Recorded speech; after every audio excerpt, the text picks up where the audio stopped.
Putin bad news. President Putin, along with the other heads of state from the BRICS bloc, was arrested as they attended the summit this year. In preparation for the first, in-person, BRICS summit since the coronavirus pandemic, South Africa's leading opposition party, the Democratic Alliance, DA, pronounced, DE Alliance, had its associate, Max du Plessis, secure a declaratory order from the South African High Court that President Putin would be arrested if he arrived in South Africa later this month. Before the International Criminal Court, ICC, ordered Putin's arrest in March for war crimes related to the illegal transfer and deportation of Ukrainian children during Russia's invasion of Ukraine, South Africa invited him to attend the 2023 summit. South Africa has refused to openly accept that it would comply with its statutory obligations to arrest and surrender President Putin to the court if he sets foot in the country. Despite being a party to the Rome Statute, legal redress against impunity for crimes such as genocide, crimes against humanity and war crimes, and instrumental in building consensus towards establishing the ICC. To domesticate and execute the ICC's March Directive, the DA filed an emergency application for declaratory and interdictory relief in the Pretoria High Court in May 2023. The application asked the court to confirm South Africa's obligation to arrest President Vladimir Putin.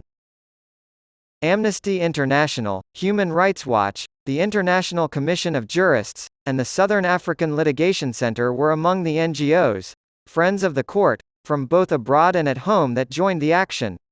An agreed court order resolved the case, with the South African government agreeing to cover the DA's legal fees. Activists in South Africa are pleased to see that the government is taking its ICC responsibilities seriously after it was announced that Putin would not be attending the summit, by mutual agreement. Press outlets like IOL Politics and Le Monde with AFP have covered this action nationally and internationally. On the third anniversary of the 2020 presidential election in Belarus, the Canadian government responded to the ongoing systematic human rights violations by sanctioning 16 additional individuals and entities within the Belarusian government and judiciary. According to Canadian Foreign Minister Mélanie Joly, those on the blacklist are also involved in Russia's nearly year-and-a-half-long invasion of Ukraine, a conflict that has resulted in hundreds of thousands of deaths and displaced millions more people.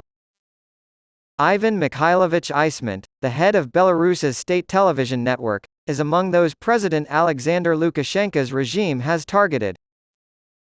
In 2021, Canada blacklisted the Minister of Belarus Ministry of Defense.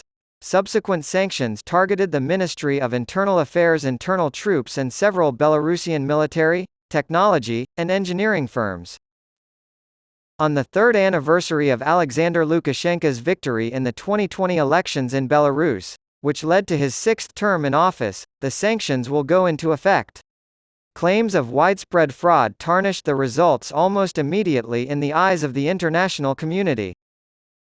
3 years have passed since the fraudulent presidential election in Belarus on August 9, 2020, which was followed by a campaign marred by systematic voter repression, including state-sponsored violence against protesters, activists, and journalists, according to a statement by Global Affairs Canada.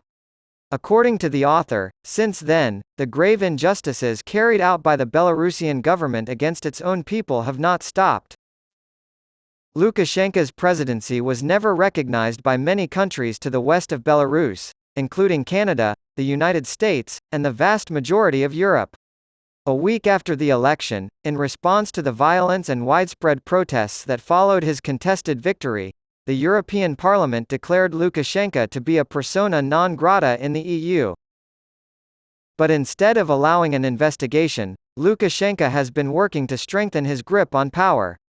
The police were called in and they used any means necessary to disperse the protesters, including mass arrests. Sviatlana Tikhanovskaya, who was widely regarded as the leading opposition candidate, fled the country out of fear of arrest after she publicly contested the election's outcome. She was found guilty in her absence and given a 15-year prison term. The Canadian government has stated that the sanctions are in response to Belarus's continued backing of Russian President Vladimir Putin and his aggressive war against Ukraine. Since the invasion, hundreds of thousands of lives have been lost and millions of Ukrainians have been uprooted from their homes. Canadian Foreign Affairs Minister Ed Fast said, Canada condemns in the strongest possible terms the Belarusian regime's support of Vladimir Putin's unprovoked and unjustifiable invasion of Ukraine.